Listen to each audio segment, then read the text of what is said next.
Değerli muhtarım, kıymetli Karahayırlılar, cümleten geçmiş olsun. Genel başkanımız geçmiş olsun ziyaretine geldi. Sizlerle sohbet için size bırakıyorum Sayın Genel Başkanım. Siz de şey yapıyorsunuz Selçuk Bey. Ya, Sayın Genel Başkanım, kıymetli Bilgi hemşehrilerimiz, alalım. Allah beterinden korusun, geçmiş olsun tekrar. Felaket halen dağ bölgesinde devam ediyor. Sayın Genel Başkanımız, heyetimiz, Genel Başkan yardımcılarımızla acıyı paylaşmaya, üzüntüyü paylaşmaya, sizlerle bir geçmiş olsun ziyaretine gelmek istedim. Karahıdır Sayın Genel Başkanım, bu bölgenin, yani Gürsu, Kestel bölgemizin meyve deposu, üretim deposu, bereketli, çalışkan insanları var. Sadece kısa bir şey belirtmek istiyorum. Yangının çıktığı gün diyebilirim ki Karahıdır'ın insanları, çevre köylerin insanlarıyla devletin, ormanın, belediyenin imkanlarından daha fazla bir gayretle köylerine yangını sokmadılar. Diyebilirim burada 100 tane araç vardıysa Sayın Genel Başkan, 95 tanesi işte bu arkadaşların traktörleri, neydi o? Evet, ilaçlama tankerleriyle çok gayretli bir şekilde bir gece sadece halk tedbiren boşaltılmıştı. Geri döndüler. Burada mesela yangından gazimiz var, köylü hemşerimiz. Biz de böyle bir geçmiş olsun ziyaretine geldik. Bilgilenmeyi de böyle yapmış olayım. Çok teşekkür ederim. Başkanım. Hasan Bey, siz bir şey der misiniz? Çok kıymetli hemşehrilerim, öncelikle büyük geçmiş olsun. Allah beterinden muhafaza etsin.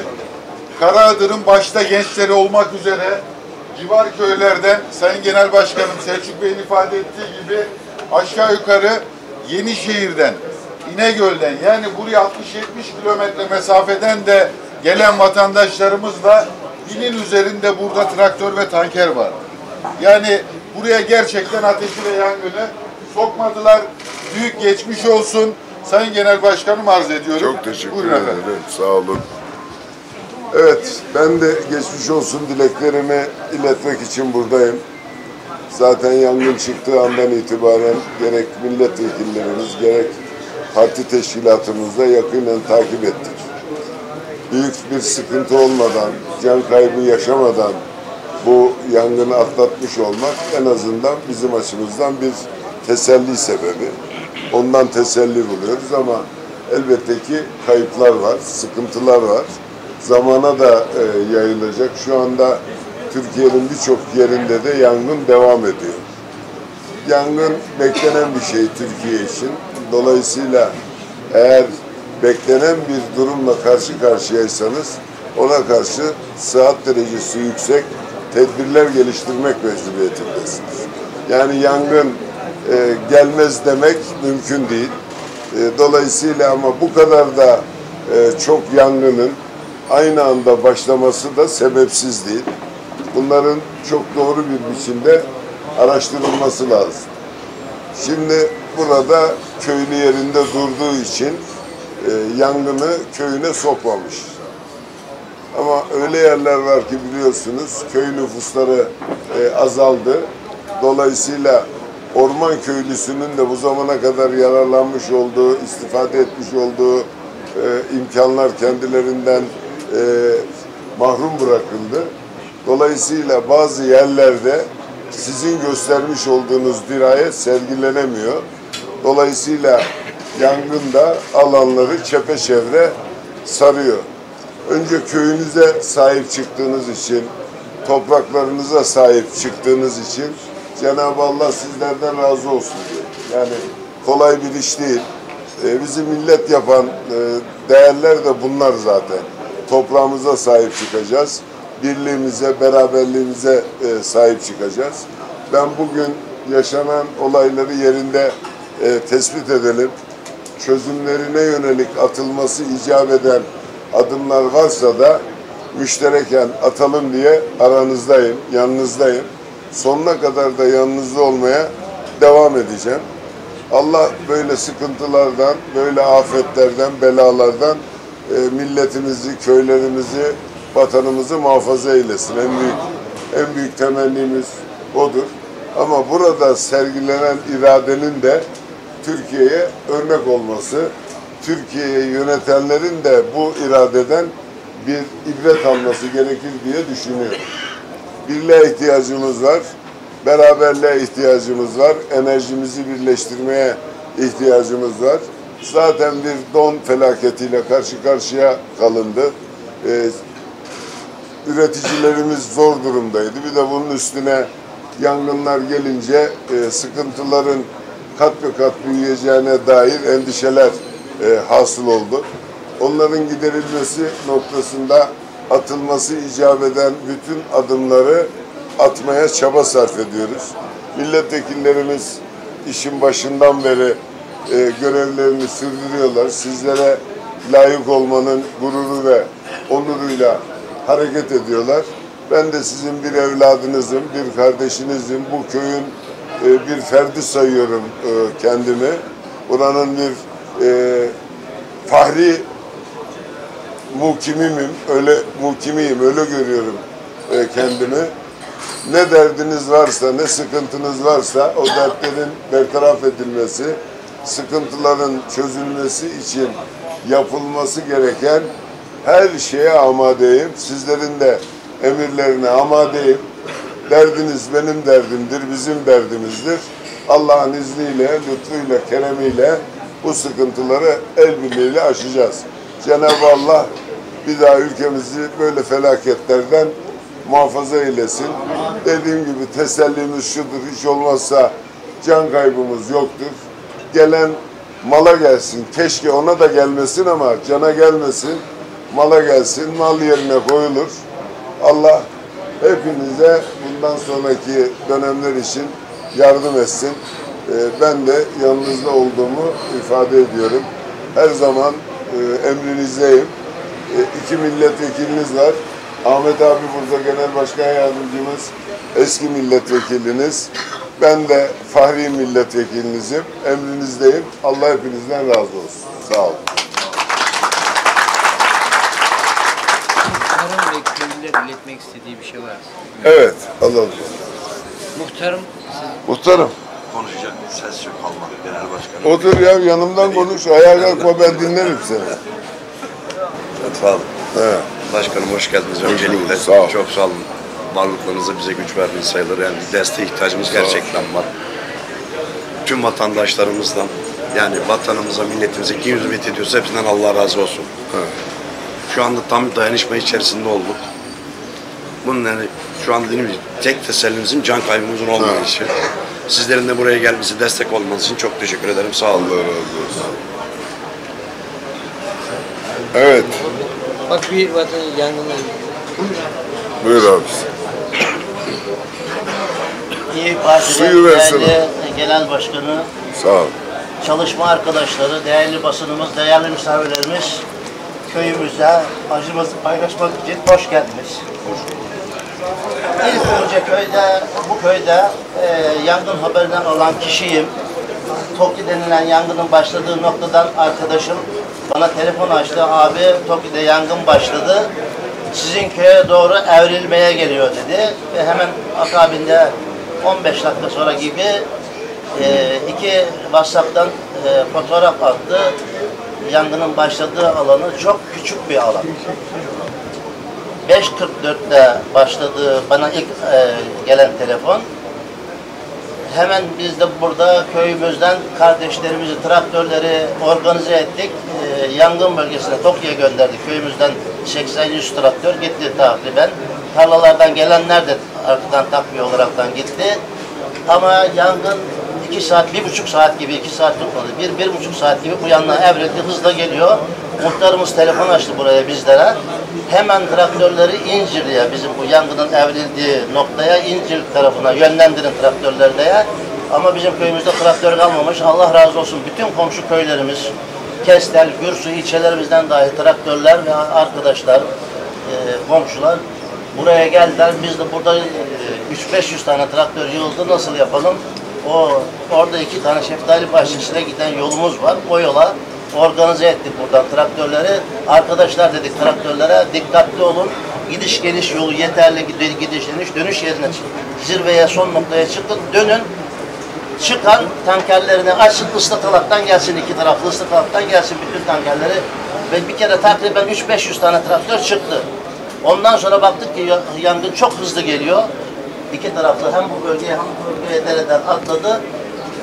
Köyün içine traktörleri yaptık. Köyün dış dağlı olan girebildikleri yerlere ıslatmaya başladık. Ama maalesef yangın geldi. Gece daha çok tamamen bastırdı. Hızlı biz de çocuklarımızı, kadınlarımızı, yaşlarımızı köyden çıkarttık köyün içine. Yastıktan sonra artık onlar Gürcü'ye, komşu köylere, Bursa'ya, akrabalara dağıldılar. Sabah 5'e kadar ben hiç bırakmadan traktörlerin başındaydım. Yönlendirdik burada, traktörlerle ıslattık. Tabii o saatten sonra dışarıdan gelen ekipler, Büyükşehir Belediye'mizden olsun, değişik yerlerden olsun, hatta İstanbul'dan dahi geldi.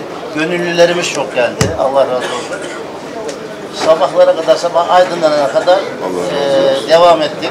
Ama sabah aydınlandığında baktık ki iş vahim yani.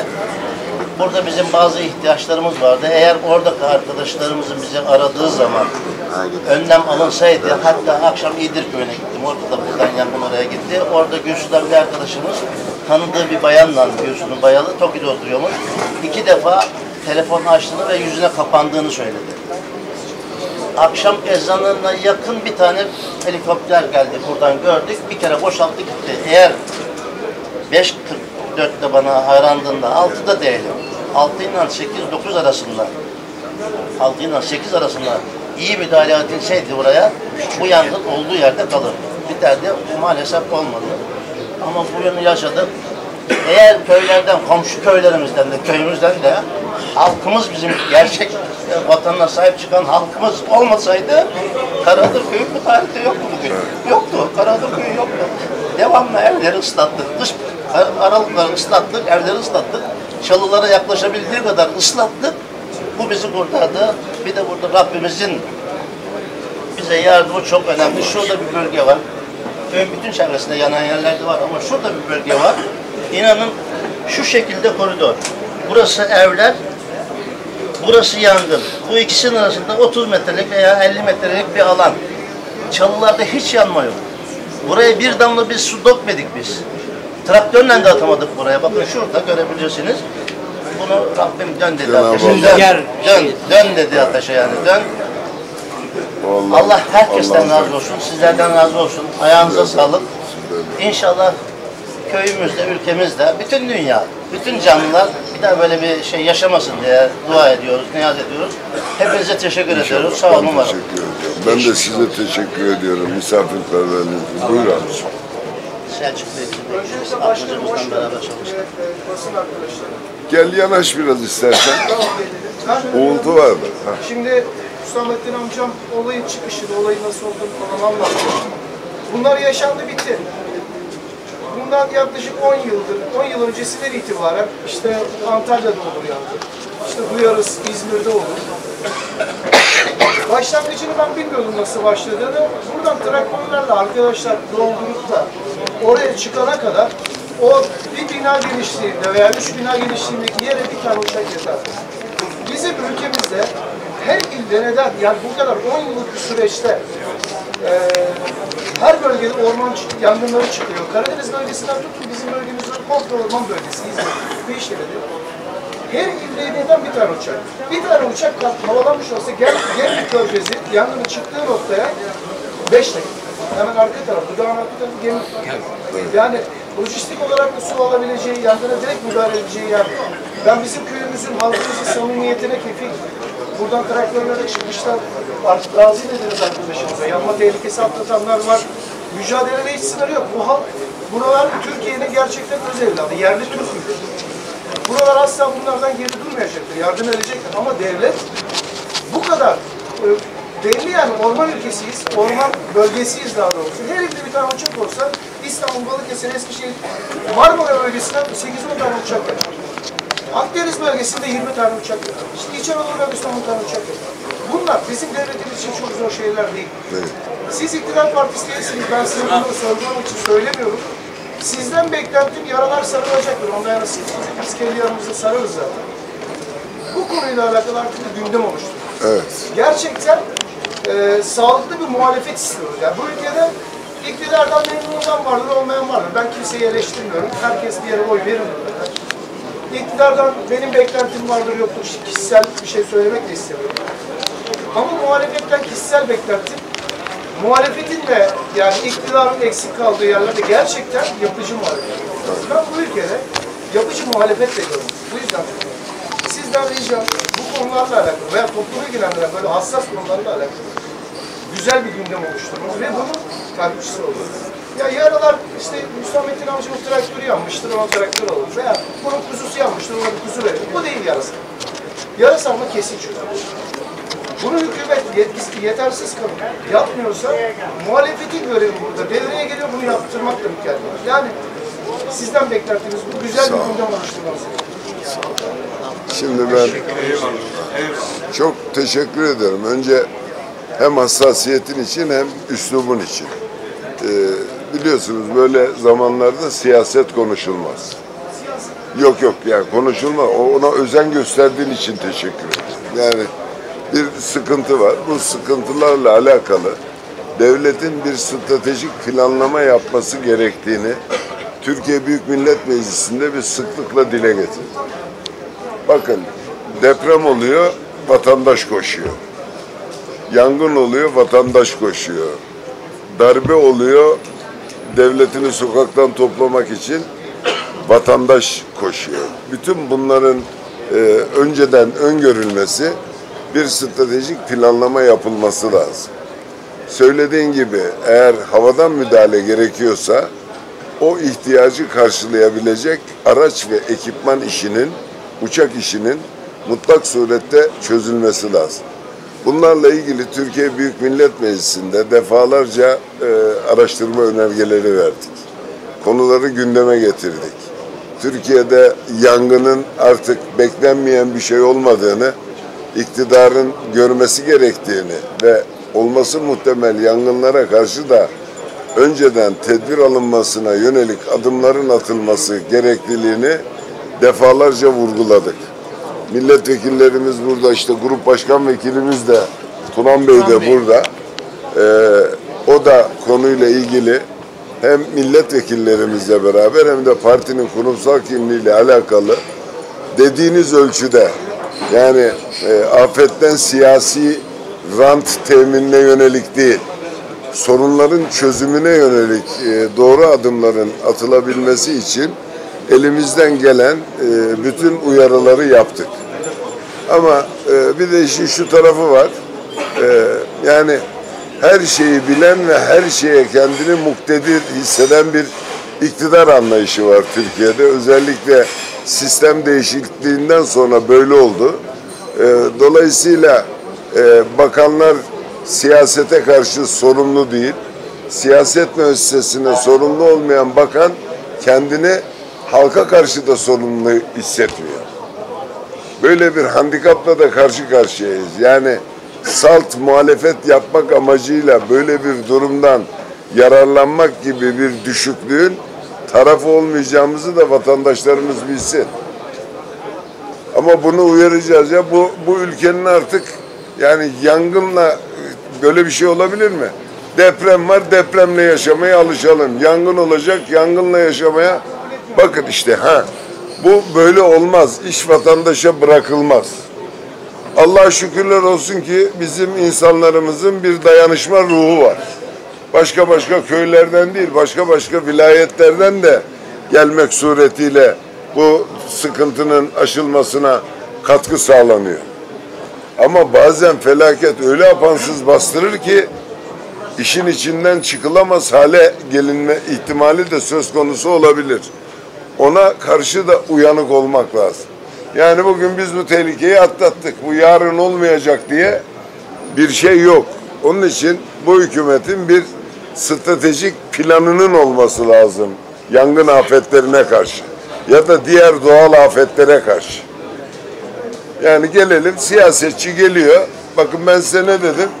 Herhangi bir görüş beyan etmeden emrinizdeyim dedim. Sizi dinlemeye geldim. Derdinizle hemdert olayım, halinizle hemhal olayım. Kendinizi yalnız hissetmemenize katkı sağlayayım istedim. Onun için buradayım. Ama o bahsettiğiniz uyarıların tamamını yaptık. Yani ya 10 tane uçak almak bir dert değil Türkiye için.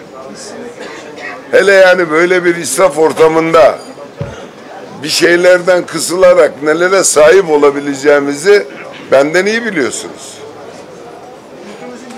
İşte evet, asıl olan o gücün doğru kullanılmasıdır. O gücün kişiselleşmemesidir. O gücün millet yararına devreye sokulmasıdır.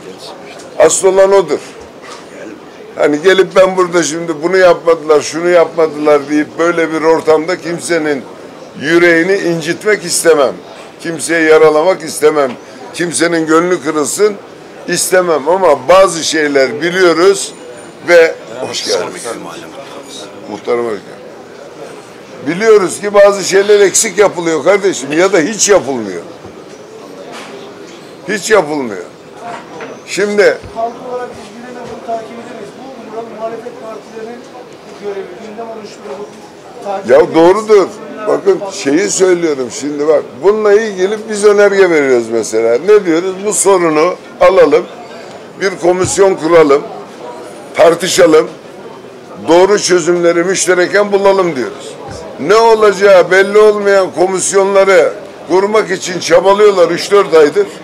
Ya bir yangın komisyonu kurduramadık ya orman yangınları ile ilgili. Orman yangınları dert değil mi? Bak sen de örnek verdin, Manavgat dedin. İzmir dedin, Muğla dedin, Aydın dedin, Manisa dedin, Karabük dedin, Sakarya. Yani bu ülke yarın da yangınlarla karşılaşacak. Ya şimdi bazı köyler var, burası gibi değil. Siz burada büyük bir dayanışma sergilemişsiniz. Bazı yerlerde orman köylüleri beklentilerine karşılık bulamadığı için köyü terk etmiş. Köyde bir tek yaşlılar kalmış. Dolayısıyla öyle bir afetle karşı karşıya kalındığında çaresiz kalacak o insanlarımız. O sebeple Genç nüfusu fazlaydı ve teknik donanımı da fazla. Burası meyvacı bölge. Evet. Her evde bir tane, iki tane ilaçlama tankeri, 4x motorlar. Ya bizim gücümüz yerinde olduğu için halkımız Evet. evlerimizi koruyorduk sadece. Ormanda yanacak yer kalmadı. orman yangını zaten öyledir. Yani yangın... Yani. Ha. Ben size orman köyleri hakkında söylemek istediğinizi anlıyorum. Orman içinde ve genç nüfusunda fabrikalarda yapacakları hiçbir şey yok. Yok. yapmaktan başka. Yani Evet. oraya destek yangın sonrasında oluyor. Olup olmaması da çok önemli. Evet. Dediğim gibi traktörü yansa bana traktör verilmesi çok Ya iyi. bak. Kesin çözüm. Şimdi biz bu ekolojinin sahibi hissediyoruz kendimizi. Aslında ortağıyız insanoğlu olarak. Yani orada da bir yaşam kaybediliyor yangınla birlikte. Anlatabiliyor muyum? Dolayısıyla korunup kollanması lazım. Buyur. Özür dilerim. Yani şöyle, Sayın Genel Başkanım, bu 18 Haziran 2025'te Mersin Milletvekilimiz Burhanettin Kocamaz ve 20 milletvekilinin imzasıyla Türkiye Büyük Millet Meclisi'ne bu yıl yaşanacak muhtemel orman yangınlarıyla alakalı araştırma, tedbirlerle alakalı araştırma önergemiz bir ay önce meclise ayrılmadan ısrarla yaz geldi diye verdik. Malum araştırma reddedildi gene. Arz edildi. Evet. Pes mi edeceksin? Duracak mısın? Yani bu mücadele devam Ya edecek. İşte bu bu böyle devam bir şey değil. amenna. Şu anda demiyorum. Yani kamuoyuyla oluşan Şimdi bakın devam. şunu söylüyorum. Burada bunu Muhalefete de görelim. anladım. Ben Şimdi bak. muhalefetin için söylemiyorum bunları. Şimdi ya gayet tabii anlıyorum. Sizin samimiyetinizin de farklı. Ya bakın şunu anlat. Benim dedi ben Kabul etmediler deyip duramayız. Yani bırakamayız. ben niye buradayım? Benim burada olmam buraya yarın iktidarı da getirir. Çok teşekkür ediyorum. Anlatabiliyor muyum? Yani bir dayanışma şeyinin yanında, çabasının yanında bir de gündemde tutmaya çalışmak var. Yoksa ben sizin yanınıza gelmem, Ankara'da da açıklama yapabilirdim. İşte o dediğin şeyi buraya gelerek yapıyoruz. Ama bizim bir farkımız var. Bunu istismar etmiyoruz. Bunun lafının edileceği yer acılı vatandaşın yanı değil. Siyasi muhataplarımızı karşımıza alıp yüzlerine konuşuyoruz. Burada bu oldu. Bakın sizin acınızdan yararlanarak mevcut iktidarı eleştirmek yönünde bir çabamız yok. Öyle bir şeyi yapmayız, kendimize de yakıştırmayız. Ama bu işi gündemde tutmak için buradayız. Sonra da muhataplarımızı karşımıza alacağız. Sizin burada bize anlattıklarınızı, sizin çektiğiniz acıları, sıkıntıları muhataplarımızın yüzüne, gözlerinin içine baka baka söyleyeceğiz. Yani bir taraftan envanter biriktiriyoruz. Yani aslında söylediğini yapmaya çalışıyoruz. Onu bilmeni istediğim için söylüyorum. Yoksa Ankara'dan da konuşulur. Ona alışırız. Genel olarak öyle diyor. Ama şöyle de bir alışkanlık edinin. Buraya geliyorsa siyasetçi tabii ki hesap soracaksınız ya. Bunun muhalefet iktidarı yok. Kim görevini yapmıyorsa vatandaş ona ya gerekirse hesap soracak. Bak biz öyle bir gelenekten geliyoruz.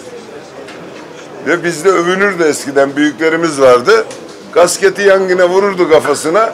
Gelen bakandan, milletvekilinden hesap sorardı. Siyasetçi hesap vermekten çekinmeyecek. Rahatsız olmayacak. Vatandaşın söylediklerini düzeltmesi gereken hataları düzeltmek yolunda da olumlu eleştiri olarak değerlendirecek. Yapmaya çalıştığımız o. Onun için bizi şimdi geldik. Bu kadar mikrofon koydular önümüze, bu kadar kamera. Bak akşam bizi gösteren olmaz. Yani bizi ilgilendiren sizden beraber olmak. Yani bu derd ile hemdert olabilmek. Anlatmaya çalıştığımı. Bir de yani buraya gelmeden buradaki vatandaşın hakkı kolay savunulmaz. Yerinde görmek. Sıkıntıyı birebir muhataplarından dinlemek. Bak ne güzel. Dedi ki bir sokak var, biz oraya ne su döktük ne bir şey. Bizi Allah kurtardı dedi. Sen çok güzel bir laf söyledin. Yani bizim buranın meyve üretimi olduğu için diğer orman köylülerinden farklı tarafı var. Dolayısıyla ekipmanlarımız yangına karşı da kullanılabilecek özellikleri taşıyor dedin. Şimdi bunların hepsi benim için bilgi. Gelmesem öğrenemem. Yani ben seni çok iyi anladım, sen de beni anla. Sen de anladın. Demek ki ne güzel anlaştık. Allah kazadan beladan muhafaza eylesin. Geçmiş olsun. Ödül yerlerin bilgisini bekliyorum.